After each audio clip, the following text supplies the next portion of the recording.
Hey garage heads, welcome back to the 6th Gear Garage. This is my 1987 Toyota pickup and it's severely rusted, so it's becoming a parts truck. I already showed how to remove most of the interior in previous videos, to which I'll put a link in the description, but I had someone ask how to remove the headliner, so we'll make that today's video.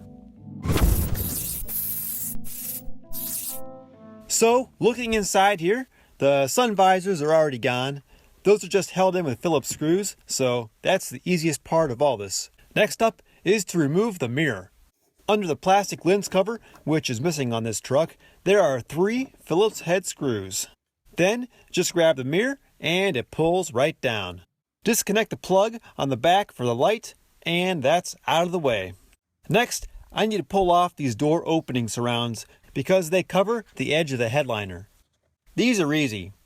Just pull, and they come right off. I'm going to go ahead and remove the whole thing since I'm stripping the cab down anyways. Next we have the A-pillar here. It needs to come out. There's a clip at the top that pops out. Be really careful with A-pillars on these trucks. The sun makes the plastic get really brittle with age. I've had them shatter on me before. There's another clip in the center that pops out just like the top. And here's where Toyota got sneaky. If you try and pop out the bottom clip, there's a good chance the plastic will break. All you have to do is slide the trim up and the lower clip comes right out. See how that lower hole is wider than the top two? Here's the top clip and the middle clip, and the lower clip is different, made to slide out. Then I'll do the same on the other side. With the A-pillar trim removed, just grab this vinyl trim strip at the top of the windshield and pull it off. So if you look at the back of the headliner, it goes behind the seal for the rear window. First Gen 4Runner owners get a break here. Truck owners have to remove the rear glass. I've done this before in a previous video, and I'll put the link in the description to keep this one short. There are no special tools needed, and it's actually pretty easy to remove the rear glass on these trucks.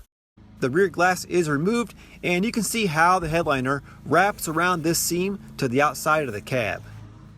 It's glued to that seam, so I have to pick it off a little at a time with my fingers. Go nice and slow to avoid stretching or tearing the vinyl.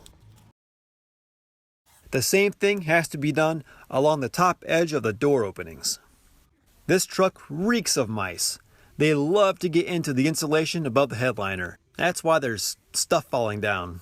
Over on the passenger side, there's even more. Oh shit! I thought that was a mouse. It was an acorn or something. But look at all that mess. Chewed up insulation. That's signs of mice in your truck. I heard if you put dryer sheets in the body panels, it keeps them out. I have the panel poppers again, and I'm just getting these plastic push clips out of the rear. There's 2 on each side. Where that vinyl strip was, along the top of the windshield, the headliner is glued around that seam too. So, I just have to pull it down with my fingers all the way across. Now I'm almost done. The headliner is held in place by 3 metal rods. And since I don't like mouse poop falling on my head, I'll remove those from outside the cab. Here's a chewed up nut that fell down.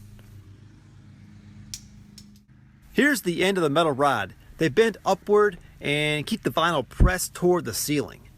That way, the headliner never sags like they do in some cars. I'm going to do this from outside. You could reach your hand up there and press down from the top, but due to grossness, I'm going to grab the rod from the bottom and pull it down. They're pretty stiff, so there's tension on them. The ends of the rods go in these holes along the top. Just bend the rod enough to pull the end out of the hole and pull it down. Then do the same thing for the second rod. Look at that mess. Mice love these trucks. The third rod at the back is a little different. It's held in by a little clip, so it won't pull down like the others. Instead, I have to push it toward the back of the cab first to get it out of that clip. Then I can bend it and pull it down like the other two. So there you go. that's how to remove the headliner in these trucks.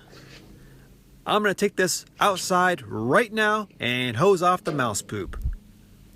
Thanks for watching, and consider subscribing for more how-to videos and project vehicle updates here at the 6th Gear Garage.